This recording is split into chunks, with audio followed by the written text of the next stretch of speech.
Ada beberapa poin sehat, 5 poin sehat. Yang pertama, sehat dari wabah penyakit corona.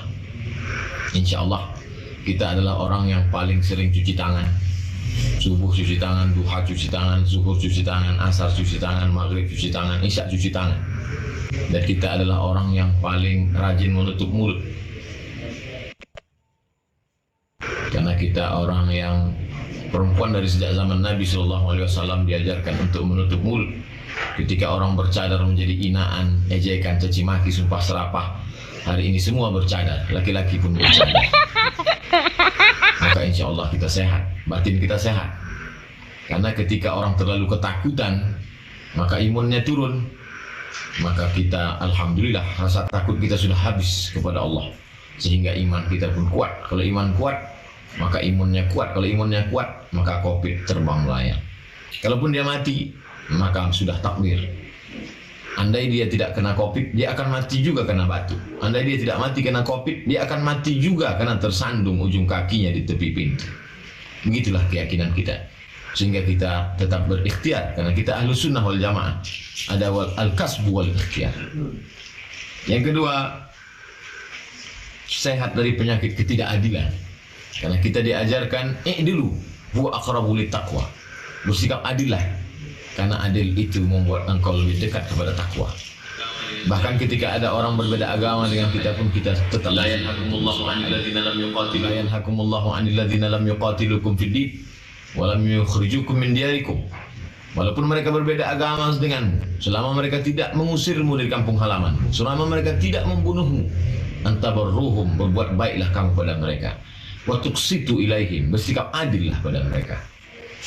Padahal berbeda agama, tapi kita disuruh bersikap adil. Maka insya Allah kita sehat dari kezaliman. Karena kita diajarkan, walaupun tahajudmu banyak, walaupun sedekahmu banyak, walaupun masjid yang kau bangun banyak, walaupun orang luar biasa untuk beramal sosial, tapi kalau kau berbuat zalim, maka sesungguhnya kau akan dituntut di hadapan Allah. Faman ya'mal mithqala dzarratin syarran yarah. Sebesar biji sawi kezaliman, maka akan diminta pertanggungjawaban di hadapan Allah Subhanahu wa taala. Sebesar tapak kaki yang hitam, tapak kaki semut yang hitam di atas batu yang hitam, di tengah malam yang kelam, di tengah samudera yang luas, akan dituntut di hadapan Allah Subhanahu wa taala. Kita selamat, kita sehat dari kezaliman. Yang keempat, sehat dari penyakit KKN. Datanglah Usamah ingin meminta kepada Nabi Muhammad SAW supaya diringankan azab Fatimah binti Aswad. Lalu kemudian merah wajah Nabi. Inna ahlaka man kana qablakum. Orang-orang sebelum kamu dibinasakan, dicelakakan gara-gara ini. Idza saraqa fihimus syarif tarakuh. Oleh yang mencuri itu orang hebat, orang mulia, bangsawan, dibiarkan begitu saja. Wa idza saraqa fihimud dhaif. Tapi kalau yang mencuri itu orang yang lemah, maka dia aqamu alaihil had, mereka tegakkan hukum. KKN tidak pernah terjadi, tidak pernah berlaku dalam Islam. Ada Abu Bakar Siddiq, sahabat, ada layaknya saudara kandung Sayyidina Ali, tapi justru yang diajak untuk naik ke atas Jabal Sur adalah Abu Bakar Siddiq. Sedangkan yang seperti saudara kandung ini justru diletakkan di tempat tidur yang resikonya lebih besar. Padahal kalau menurut logika akal, sahabatlah yang diletakkan di tempat tidur. Yang seperti saudara kandung inilah yang akan diajak ke atas, karena lebih selamat, resiko ini lebih besar. Tapi saudara kandung diletakkan di sana.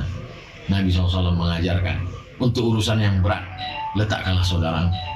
Tapi kalau untuk yang ringan, ajaklah sahabatmu. Tidak ada istilah KKN dalam kehidupan Nabi Muhammad SAW. Kalau kita ikuti itu, insya Allah kita sehat dari KKN. Yang kelima, sehat dari penyakit moral dan maksiat. Ittaqu fitnatan la tusibanna alladhina zalamu minkum khassah.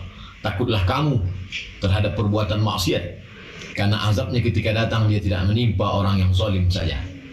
Ketika dia datang maka semua kena. La ta'murunna bil ma'ruf, ajak orang berbuat baik, wa la tanhauna 'anil munkar, larang orang berbuat munkar. La yushikanna ay yab'atsallahu 'alaikum iqaban. Aku khawatirkan, kata Nabi, nanti akan datang azab menimpa kamu akibat tidak meninggalkan perbuatan keji dan mungkar, dan akibat diam melihat perbuatan mungkar ketika azab itu datang. Lalu kemudian kamu berdoa kepada Allah Subhanahu wa taala, fala yustajabu lakum, doa kamu tak dikabulkan. Yang kukhawatirkan bukan kebatilan, yang kukhawatirkan bukan maksiat, yang kukhawatirkan adalah ketika orang baik diam melihat perbuatan maksiat. Yang kutakutkan adalah ketika orang yang melakukan perbuatan maksiat merasa benar, dan orang yang benar merasa salah untuk menegur pelaku maksiat.